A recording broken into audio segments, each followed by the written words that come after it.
세상에 떠도는 기묘한 괴담들. 첫 번째 이야기, 한밤중에 소름 끼치는 기차. 이 이야기는 제가 25살 때 열차 식당에서 일하고 있을 때 일어난 일입니다.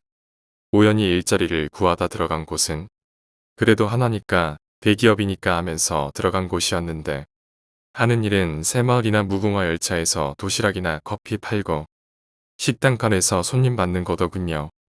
그래도 우리나라 전국을 공짜로 매일같이 다니고 봄, 여름, 가을, 겨울 사계절에 우리나라 모습을 볼 수 있었기에 어찌어찌 일하게 되었습니다. 뭐 그것도 나중엔 지겨워져서 밖에 보이는 풍경이 무슨 TV 보는 것처럼 멍하게 쳐다보게 되었지만요. 저는 어렸을 때부터 죽은 사람들을 참 많이 봤었습니다. 물에 빠져서 한 달 만에 건진 꼬마 아이 시체. 거적대기에 씌워있는 거 발로 툭 치니까 팔이 뚝 떨어지더군요. 퉁퉁 불어서 방금 물에 빠져 죽은 싱싱한 여자 시체. 얼굴에 핏기가 하나도 없어서 정말 이뻐 보였습니다. 친구들끼리 산에 올라갔다가 본 묵매단 아저씨 시체. 사람여가 그렇게 긴지 처음 알았어요. 궁동에 살 때 전철에 치여 죽은 아줌마 시체. 이건 신문에도 나올 정도로 센세이션했어요. 몸통이 다 찢어져서 팔다리 머리가 공중에서 사방으로 날아다녔어요. 몸통은 오르역까지 끌고 들어갔기 때문에 사람들 놀라고 장난 아니었겠죠. 만원 버스에 타려고 아둥바둥거리다 떨어져서 버스 뒷바퀴에 머리가 깔려서 죽은 아이 시체. 머리 터지는 소리가 엄청 컸습니다. 뻥하고 들리는데 총 쏘는 줄 알았어요. 이 외에도 많지만 특색 있는 시체가 이 정도죠. 하지만 제가 열차 식당에서 일할 때 본 자살한 여자의 시체는 정말 제 뇌리에 깊숙이 박혀 있습니다. 그늘도 부산에서 출발한 새마을 오는 동대구역으로 들어서고 있었고 저는 동대구역에서 출발하자마자 도시락을 팔러 나가려고 도시락을 준비하고 있었죠. 그런데 원래는 5분 정도 정차하는데 이 기차가 출발을 안 하는 겁니다. 출발해야 내가 도시락 팔러 나가는데 출발을 안 하고 있으니 궁금하죠. 식당 칸에 주방 쪽 문을 열고 밖을 살펴보니 사람들이 이웃칸 있는 데서 우르르 몰려있는 게 보였습니다. 그러면서 지나가는 아줌마가 웬 처녀가 뛰어들었다라고 하더군요. 제가 또 호기심은 끝내줘요. 잽싸게 기차에서 내려서 기차 밑을 살펴봤습니다. 동대구역이 우리나라 기차역 중에서 제일 어두운 기차역일 거예요. 낮에도 그늘이 엄청 져서 어두컴 컴퓨터 하거든요. 기차 밑을 들여다보니 저기 기차 밑에 치마를 입은 여자가 보이더군요. 움직이지는 않고 있고 밑에서 볼 때는 치마와 다리 부분만 보이더라고요. 전 그때까지 그 여자가 안 죽은 줄 알았습니다. 기차가 빨리 달리면 모르는데 역에 들어서려면 천천히 들어가기 때문에 기차 밑에 바짝 엎드려 있으면 안 죽는 걸로 알고 있거든요. 요건 제가 어릴 때 제 동생이 천천히 가던 화물기차에 깔렸었는데 하나도 안 다치고 살았던 적이 있어서 알고 있습니다. 그때 제 동생이 운이 좋았던 것도 있지만 기차 밑에서 끌어냈을 때 진짜 어디 긁힌 자국도 없이 나왔었거든요. 단지 이상하게도 나중에 어머니가 자장면을 시켜주셨는데 제 동생이 못 먹길래 입을 보니까 혀가 십자로 갈라져 있더라고요. 좀 이상한 일이지만요. 그래서 제 동생이 국민학교 4, 5학년 때까지 혀 짧은 발음을 하고 다녔었어요. 다시 본론으로 들어가서 전 그 여자가 안 죽은 줄 알고 다시 식당칸으로 올라와서 도시락을 챙기고 있으니까 수장님이 물어보더군요. 야, 밖에 뭐냐? 원 여자가 열차에 뛰어들었대요. 근데 안 죽은 것 같아요. 열차 바닥이 높아서 밑에 있으니까 끌어내겠죠. 뭐, 그래. 근데 열차가 덜컹하더니 출발하는 겁니다. 너 벌써 여자를 끌어냈나? 이렇게 생각하고 있는데 갑자기 수장님이 야, 저쪽 문 열어봐라. 예, 왜요? 재밌는 거 보일 거야. 저는 도대체 무슨 말이지 하면서 식당 칸 쪽 문을 열고 밖을 쳐다봤습니다. 새마을은 자동문이라 사람이 마음대로 열지 못하지만 식당 칸은 그냥 문이기 때문에 우리가 마음대로 열고 닫고 하거든요. 아무튼 제가 문을 열고 밖을 살펴보는데 저 앞에 웬 빨간 게 하나 떨어져 있는 게 보였습니다. 저게 뭐지? 이러면서 쳐다보고 있는 와중에 열차가 전지를 하니까 그 물체가 점점 가까워지는데 여자 시체더군요. 열차에 뛰어든 여자는 죽은 겁니다. 보통 열차에 깔리면 시체가 100조각 이상으로 흩어집니다. 그런데 열차가 천천히 들어올 때 깔리니까 그냥 도마 위에 생선을 놓고 칼로 탁 치듯이 깨끗하게 왼쪽 어깨에서 허리까지 깔끔하게 잘렸더군요. 귀도 돌멩이 사이로 스며들었는지 얼마 보이지도 않은 게 정말 깔끔한 반토막이었습니다. 그 여자는 하늘을 보고 누워 있었는데, 아니 널브러져 있었는데 눈을 치켜뜨고 죽었더군요. 근데 제가 마음의 준비도 없이 뭐지? 이라면서 보고 있는데 그 시체가 눈앞을 확 스쳐가는데 죽은 여자랑 정말 눈이 딱 마주치더군요. 제가 너무 놀라서 허 하고 문을 닫고 안으로 들어오니까 수장이 막 웃고 있는 겁니다. 너 이제 보름은 잠 못 잔다. 눈만 안 마주쳤어도 별다른 데미지가 없을 텐데 눈이 너무 강렬해서 잊히지를 않는 겁니다. 그래도 일은 해야 되겠기에 도시락을 팔러 나가는데 그날 도시락 반찬 중에 맛살이 있었습니다. 도시락 용기가 일회용이 아닌 플라스틱 용기였는데 칸과 칸 사이에 맛살이 위치하고 도시락 뚜껑을 덮으니까 마치 그 여자같이 반으로 똑 차여있는 게 정말 찜찜하더군요. 그날 도시락과 커피는 극단적으로 팔렸습니다. 우선 여자 반쪽에 있던 자리 쪽은 도시락이 엄청 안 팔렸습니다. 도시락은 거의 왼쪽 자리에서 많이 팔리고 오른쪽 자리 쪽은 커피가 엄청 나갔습니다. 그 사람들도 본 사람들이 많은 거지요. 아마 기차 출발하니까 무심코 창밖을 바라봤다가 그 여자의 반토막을 본 사람들 많을 겁니다. 상당히 찜찜한 기분을 가지고 집으로 왔는데 머릿속에 계속 그 여자 눈이 떠나가질 않는 겁니다. 무섭다 공포스럽다를 떠나서 너무도 강렬하게 머릿속에 박혀서 TV를 봐도 만화책을 봐도 밥을 먹어도 맥주를 마셔도 치킨을 뜯어도 그 여자의 눈동자가 계속 떠오르는데 사람이 이러다 미치는 게 아닐까? 라는 생각이 저절로 들더군요. 어떻게 친구들과 맥주를 진탕쳐 마시고 술 기운을 빌려 잠이 들었는데 그날 밤 꿈이 대박이었습니다. 꿈에 제가 어느 기차역 승강장에 서 있더군요. 사방을 둘러봐도 그 넓은 승강장에 저 혼자 서 있는 겁니다. 주위는 안개가 자욱하고 하늘엔 구름이 잔뜩 끼어서 어둑어둑한 시골 승강장같이 보였습니다. 강원도 산골역같이 보이더군요. 그렇게 승강장에 서서 내가 왜 여기서 있을까? 라는 의문을 가지고 있는데 저쪽에서 기차가 들어오는 게 보였습니다. 까만색 은하철도 999처럼 생긴 옛날식 기차였습니다. 기차 기관실에 헤드라이트가 2개 달려 있는데 그게 그 여자 눈동자더군요. 흰자의 검은 자가 또렷한 너무도 강렬한. 제가 그걸 보고 쥐충 뒷걸음질을 치는데 갑자기 누가 뒤에서 저를 확 밀어버리는 겁니다. 힘이 얼마나 센지 반항도 못하고 기차선로로 떨어졌는데 딱 떨어진 자리가 기차선로와 선로 사이가 아닌 선로를 밑으로 깔고 떨어진 겁니다. 선로가 제 옆구리 밑에 있더군요. 도대체 누가 밀었나 승강장을 쳐다보니까 그 여자가 상체와 하체가 합체한 상태로 허리에서 피를 흘리며 싸늘하게 웃고 있는 모습이 보였습니다. 기차는 점점 다가오고 저는 빨리 몸을 굴려 도망가려고 하는데 이놈의 몸에 힘이 안 들어가는지 움직여지지 않는 겁니다. 그렇게 누워서 아둥바둥거리고 있는 와중에도 기차는 다가오고 이윽고 승강장에 닿아서 속도를 줄여서 천천히 들어오고 있습니다. 그렇게 기차 기관실이 제 몸 위로 지나가고 첫 번째 기차 바퀴가 제 옆구리부터 잘랐는데 정말 꿈이라 고통은 없지만 그 이상 야릇하게 끔찍한 느낌이 들었습니다. 마치 기차 바퀴가 한 바퀴 구르는데 1분 이상 걸리는 것처럼 정말 천천히 제 옆구리부터 조금씩 잘라나갔습니다. 옆구리배 우두둑 척추가 부러지는 소리가 들리고 그 커다란 바퀴가 배를 누르니 울컥하면서 입으로 창자가 밀려 나오는 느낌. 그렇게 기차 바퀴가 한 바퀴 다 구르고 나니 제 몸통은 그 여자처럼 반으로 톡 잘려있더군요. 하체와 상체가 분리돼서 하늘을 바라보고 있으니 허탈하기도 하고 몸이 가볍게 느껴지기도 하고 정말 그런 꿈 다시는 꾸고 싶지 않았습니다. 깨지도 못하고 누워서 자기 몸이 반토막 나는 걸 느끼는 거 정말 끔찍하게 불쾌했습니다. 그렇게 꿈에서 깨고 나니 온몸에 흠뻑 젖어 있는 땀에 다시 잠에 들기가 너무 무서웠습니다. 차라리 가위 눌리는 거면 그냥 웃고 넘어갈 수준은 되는데 이건 꿈에서 그렇게 괴롭히는데 사람이 말라 죽겠더군요. 시계를 보니 겨우 3시간 잤더군요. 그리고 그날 밤은 잠 다 잤습니다. 뜬 눈으로 밤을 새우고 출근해서 사람들에게 어제 있었던 일을 말하니까 일상다반사래요. 기차 기관사는 1년에 몇 번씩 본다고 하더라고요. 그것도 죽기 전에 모습을요. 선로에 사람이 있어도 기차는 서지 못하고 그냥 갈아버리거든요.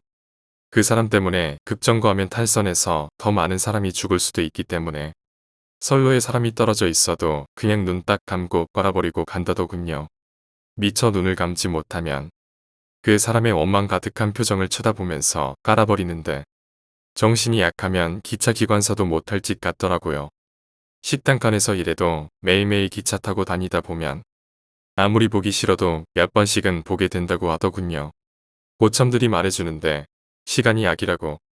시간 지나면 아무것도 아닌 것처럼 잊어버리니까 신경 쓰지 말라고 충고해주는 겁니다. 그래도 저도 한 일주일간은 잠을 거의 못 잤고 정말 피곤해서 못 견딜 때나 잠깐씩 잠들어서 꿈도 거의 안 꿨고요. 보름 정도 지나니까 어느새 머릿속에서 퇴색되더군요. 사람이란 정말 편하게 만들어진 물건이더라고요. 뭐 지금은 머릿속에 그 여자에 대해 떠올리면 생각나는 건 그 두 눈밖에 없습니다. 두 눈동자 가득히 원망과 고통에 가득 차있던 이건 잊히지 않을 겁니다. 아마도 여담이지만 가끔 기차 밑에서 와당탕탕탕 소리가 엄청 크게 들릴 때가 있습니다. 소리가 작을 때는 개나 고양이 같은 동물이 깔리는 소리고 엄청 클 때는 사람이 깔리는 소리예요. 사람이 시속 130 이상으로 달리는 기차에 깔리면 몸이 부서짐과 동시에 기차 밑으로 쏙 빨려 들어가거든요. 그럼 기차 바닥과 땅바닥을 튀기면서 몸이 흩어지는 거죠. 기차 첫 칸에서부터 마지막 칸까지 온몸의 뼈가 마치 농구공 튀듯이요. 앞으로 기차 타고 먼 여행을 하실 때 기차 바닥에서 그런 소리가 들리면 또 한 생명이 저 세상으로 가는구나라고 생각하시고 짧은 기도라도 올려주세요. 두 번째 이야기. 우리 형 나한테는 두 다리가 없는 형이 하나 있었다. 형이라고 부르기에도 상당히 부끄러운 내 인생에 있어서 도움은커녕 징받게 되지 않는 못난 형. 온몸을 방바닥에 문대며 두 팔로 기어가는 혼자서는 화장실 변기에 앉지도 못하는 그렇게 자기 앞가림도 제대로 못하면서 항상 형 노릇을 하려는 못난 형이 있었다. 어렸을 때는 형이 있다는 사실이 마냥 좋았다. 항상 내 옆에서 같이 TV를 보고 밥도 같이 먹고 잠도 같이 자고 같이 나가서 뛰어놀 수만 없었을 뿐이지.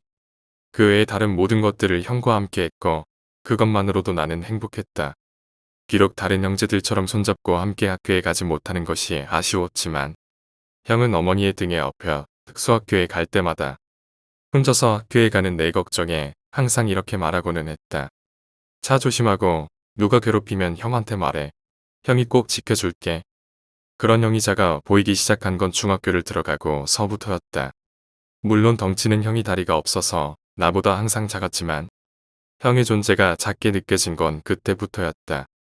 중학교 2학년 때 우연히 정신적 장애를 가지고 있는 친구랑 같은 반이 되었다. 그리고 그때 알았다.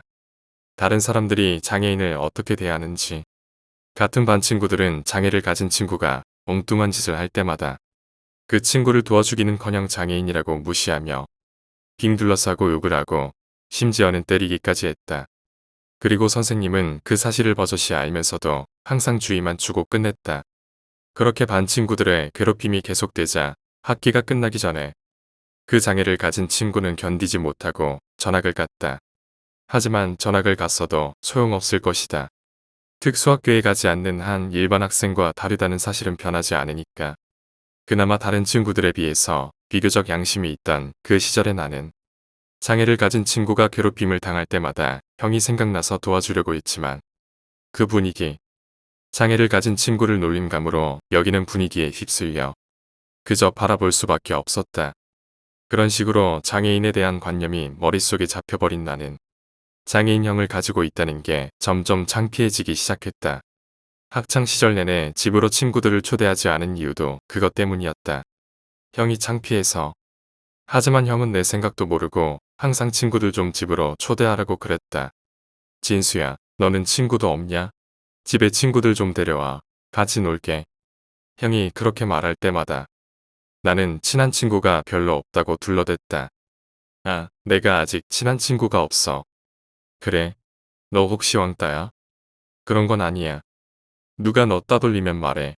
형이 꼭 지켜줄게. 형이 그럴 때마다 형이 조금씩 미워졌다. 모든 게 형 때문인데 내 마음도 모르고 그렇게 시간이 흐르고 고등학교에 들어간 나는 형이 본격적으로 싫어졌다. 순전히 형의 장애 때문에 형이 싫어진 것은 아니었다. 사실 형을 증오하는 마음을 키운 것은 내게 많은 것을 요구하시는 부모님의 탓이 컸다. 내게는 시간이 필요했다. 나를 위한 나만의 시간이. 고등학교에 들어서면서부터 나만의 시간을 갖는 것이 절실했다. 하지만 부모님은 언제나 내게 형의 수발을 들라고 하시면서 강제로 나의 시간을 빼앗으셨다. 오작지 몸뚱이 하나 제대로 못 가누는 병신 때문에 나는 번번이나 자신을 억누르고 참아야 했다. 한 번은 그런 내 모습이 안쓰러웠는지 형이 말했다. 나가도 좋아. 나는 괜찮으니까 하고 싶은 거 하고 와라. 엄마가 뭐라고 하면 형이 꼭 지켜줄게. 걱정 말고 다녀와. 왠지 선심을 쓰듯이 말하는 형의 태도가 마음에 들지 않았지만 너무나 고마웠다. 나는 그렇게 형을 믿고 나갔다. 그리고 집으로 돌아온 나는 처음으로 아버지한테 기사대기를 맞았다. 아버지는 내게 실망을 하셨다며 나를 때리셨고 어머니는 방바닥에 똥을 싸지른 형을 씻기느라 나는 신경 쓰지도 않으셨다. 지켜줘. 누가 누구를 지켜줘.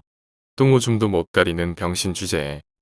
그날 나는 아버지에게 맞은 뺨을 눈물로 쓸어내리며 잠들었다. 한참을 자고 있는데 내 배 위에 누가 앉아있는 것 같은 답답함에 눈이 떠졌다. 눈을 뜨자 내 배 위에 어떤 사람의 등짝이 보였다. 그 사람은 내 배 위에 눌러 앉은 채 꼼짝도 하지 않았다. 나는 답답해서 그 사람을 떨쳐내려고 했지만 그 사람은 미동도 하지 않았다. 포기하려고 하는데 그 사람이 나를 돌아봤다. 형이 웃고 있었다. 으아. 내 생애 가장 끔찍하고 더러운 악몽이었다. 그날 이후로 우리 집에는 휴대용 변기가 생겼고 나는 그 변기를 닫고 처리하는 일을 도맡았다. 고등학생인 내게 형의 일거수일투족에 신경을 쓰는 것은 너무나 곤욕스러운 일이었다. 그러다가 문득 생각했다. 만약 내가 어른이 되어도 형이 내 곁에 있다면 내가 성인이 돼서 독립을 하더라도 형이 내 발목을 잡을 거란 것은 안 봐도 뻔했다. 그래서 나는 형을 죽어야 할 사람으로 취급하고 막대하기 시작했다. 형이 알아서 눈치껏 떠나주기를 바랐다. 내가 형을 막대하는 태도에 어머니는 형이 불쌍하지도 않느냐고 하시지만 그것은 어머니께서 스스로를 운매는 사슬이었다. 장인 아들을 낳은 어머니의 죄책감이라는 끊어지지 않는 사슬. 누구보다 형에게 얽매인 삶을 사셨으니 사실 어머니는 불쌍한 여자다. 망할 놈의 형, 너만 없으면 모두가 행복해질 텐데. 그리고 나는 오늘 그 망할 새끼를 패주기로 계획을 세웠다. 어머니와 아버지가 모두 일하러 나가신 오늘. 나는 형에게 슬며시 다가갔다. 형은 공부를 하는지 종이에 뭔가를 적고 있었다. 병신이 공부해서 뭐하게? 나는 형의 머리를 발로 툭툭 차며 말했다. 형은 아무런 대꾸도 하지 않았다. 일반 사람이랑은 말 섞기가 싫어. 나는 발로 치는 강도를 높였다. 있는 힘껏 형의 얼굴을 발로 찼다. 형의 코가 옆으로 꺾이면서 시뻘건 코피가 쏟아졌다. 나는 피를 쏟으며 아파하는 형의 모습에 아랑곳하지 않고 계속해서 형을 밟았다. 지난 17년 동안 억눌려 있던 분노를 폭력이라는 이름으로 마음껏 터뜨렸다. 얼마나 두드려 팼을까? 형의 얼굴은 이미 알아볼 수 없을 만큼 망가져 있었다.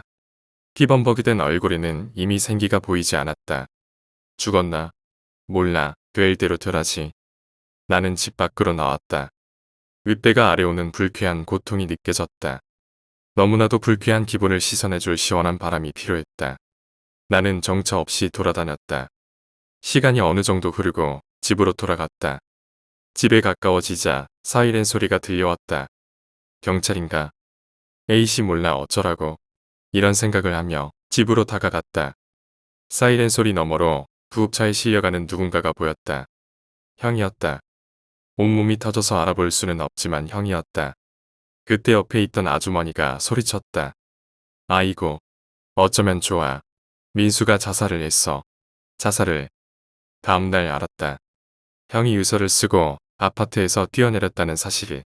그때 형은 공부를 하고 있었던 게 아니었다. 형은 모든 걸 알고 있었다. 그리고 나를 위해 방 안에 내 죄의 증거인 피를 전부 닦아내고 자신이 모든 것을 끌어안고 뛰어내린 것이었다. 형이 어렸을 때부터 줄곧 하던 말이 떠올랐다. 형이 꼭 지켜줄게. 윗배가 아려왔다. 그 기분 나쁜 고통. 내 신체의 일부가 떼어져 나가는 듯한 아련한 고통. 장례식이 끝나고 며칠이 흘렀다. 어느 정도 충격에서 깨어나서 회복을 하시던 어머니께서 내게 사진 한 장을 건네셨다. 형과 내가 아기 때 함께 찍은 사진이었다. 아니, 자세히 말하면 형과 내가 함께 붙어 있는 사진이었다. 사진 속의 아기는 두 다리는 서로 공유한 채 상체만 따로 가지고 있었다. 서로 붙어 있는 사진을 보고 당황한 나를 보며 어머니께서 말씀하셨다. 뒤에 있는 게 진수 너고 내 윗배에 붙어 있는 게 내 형 민수야. 서로가 꼭 붙들고 있는 모습이 얼마나 불쌍한지. 사진 봐. 서로의 손을 꼭 쥐고 있지. 엄마는 정말 고민 많이 했어. 둘 다 살리려면 하나가 고통을 받을 수밖에 없었어. 울먹이면서 말을 하시더니 끝내 어머니는 슬픔의 말을 잊지 못하셨다. 윗배가 아려왔다. 내 신체의 일부가 떼어져 나가는 듯한 아련한 고통. 아주 먼 옛날에 따뜻하고 포근한 엄마 뱃속에 있을 때 나는 뒤에서 형을 끌어안으며 말했다. 형, 무서워. 형은 조그만 두 손으로 내 손을 꼭 잡으며 말했다. 걱정 마. 형이 꼭 지켜줄게. 세 번째 이야기. 친구와 낚시터를 갔다. 친구랑 밤낚시를 가게 되었었죠. 낚시 장소는 경주 안강의 인동 쪽 못이었습니다. 상수도 보호구역이라 인적도 드물고 걸리지만 않으면 낚시하기는 딱인 곳이라 그리로 정했습니다. 역시 낚시하는 사람들은 저희 말고는 아무도 안 보였습니다. 저희는 차를 주차시키고 논둑을 지나서 아래로 조금 꺼진 모뚝에 자리를 펴고 낚시를 시작했습니다. 밤이 되자 불빛은 정말 하나도 없고 쥐 죽은 듯이 조용했습니다.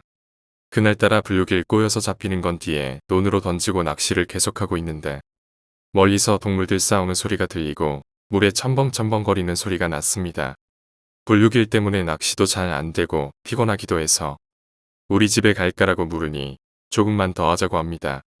그래서 좀 더 하고 있는데 첨벙거리는 소리가 점점 가까워져 오는 것 같습니다. 느낌이 안 좋아서 우리 그냥 가자라고 하니 그제야 그놈도 느낌이 안 좋은지 그러자고 합니다. 낚시를 접고 차로 간다고 논으로 올라와서 논둑을 지나갈 무렵 낮게 으르렁거리는 소리가 들립니다. 순간 멧돼지 다 직감했습니다. 친구랑 저는 뒤도 안 돌아보고 새빠지게 달렸습니다. 차에 도착해서 차 문 닫고 나니 버리고 온 낚시 가방 때문에 집에 가지는 못하겠더군요. 그렇다고 낚시 가방 가지러 갈 만큼 목숨은 값싸지 않습니다. 오도 가도 못하고 차에서 눈 붙이고 새벽에 낚싯대 찾는다고 다시 가는데 구르고 튀고 했는지 벼가 다 꺾여 있었습니다. 아마 블루길 잡아서 뒤로 던지고 했더니만 멧돼지가 온 걸로 생각됩니다. 귀신 무섭습니다. 하지만 멧돼지는 더 무섭습니다. 네 번째 이야기, 나인 로그. 영화 미스트를 보신 분은 아시겠지만 이 영화의 모티브가 된 알 수 없는 사건이 있었다고 합니다. 1805년에 디트로이트에 살던 주민들이 나인 로그라는 괴물들에게 습격당했다는 괴담이지요. 인디언들의 말에서 유래된 나인 로그는 붉은 인간으로 해석할 수 있으며 인디언 전설에도 전해지며 미국에 이주해온 백인 사이에서도 목격담이 전해지는 괴물입니다. 전체적인 목격담을 보면 10살에서 12살 정도 되는 아이의 키에 붉은색 피부를 하고 발까지 오는 긴 팔과 손톱을 가졌습니다.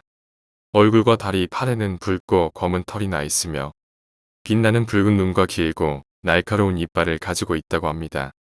덩치는 작지만 상당히 빠르며 때로 덤벼들기 때문에 보통 사람들은 당해 내기 힘듭니다.